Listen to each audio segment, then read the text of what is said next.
Hi there. Today we're talking about artificial intelligence, the greatest value of artificial intelligence, and of course, the true value of artificial intelligence. Now, up until now, I'd thought that the best value in artificial intelligence systems was flagging things out of large quantities of data and then flagging the most interesting bits for human scrutiny. So trillions or hundreds of trillions of photos that NASA may have and an artificial intelligence system can flag, a quantity of those to be looked at, supernovae or something like that. Now, obviously, we've been using artificial intelligence for a long time in processing units so that things like YouTube can keep recommending us videos. You can keep watching videos forever, I suppose, based on the recommendations of the computer that just keeps on going and going.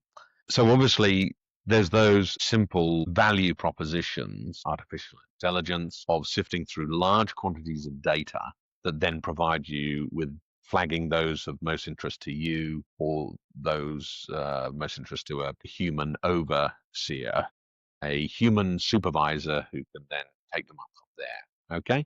So that makes perfect sense. But then there's always the point that those seem to be the tip of the iceberg sort of concepts. So we get that. That's the most noticeable sort of concept answer for what is the true value of artificial intelligence.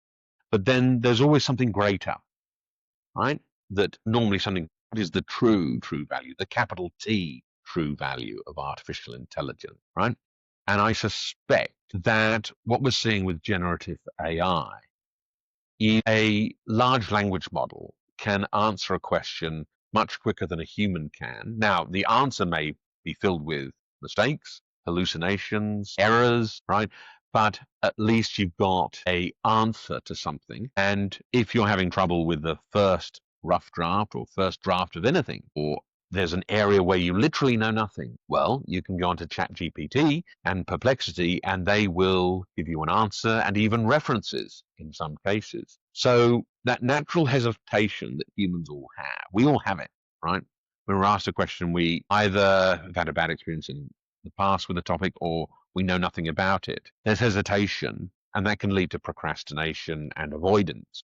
But artificial intelligence can actually overcome that. It can actually, in less than a second, give you an answer. And from there, you can build out and you can disregard the bits that don't apply. So if you're suddenly interested in a period in history, whether it be the old kingdom of Egypt or pre history civilization, you can find out whatever the internet knows about that, or anything from the workings of the jet engine to a rocket engine to a space mission, whatever. And instead of thinking, oh, well, I don't know that, or I don't know the book or whatever else, you just ask the computer and it overcomes that human hesitation. Or if you have to start a paper, or if you have to start a presentation for work, or you have to start something where there's a slight unease or slight hesitation, or even a big unease or big hesitation, the computer will start it for you. Now, you can't go and hand that in for a variety of reasons, ethical reasons, practical reasons, completeness reasons, even contractual reasons, even legal reasons as well. But it's a good place to start. And even if you don't work from that document, work from that answer, but you just look at it and it fires the neurons, then you're off and running. And you sort of have to use artificial intelligence when there's so much material out there, right? Now, how much is signal? How much is noise? How much is real data? How much is just material?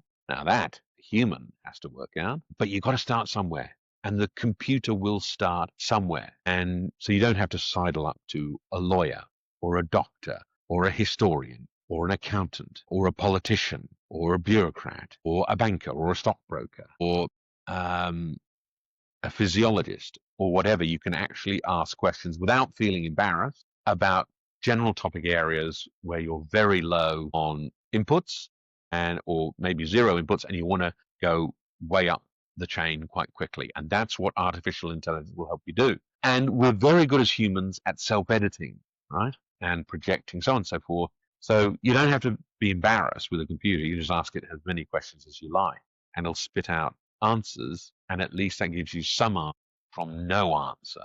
And that, I think, is very beneficial. But tell me what you think, and I'd be very interested to hear. Thanks.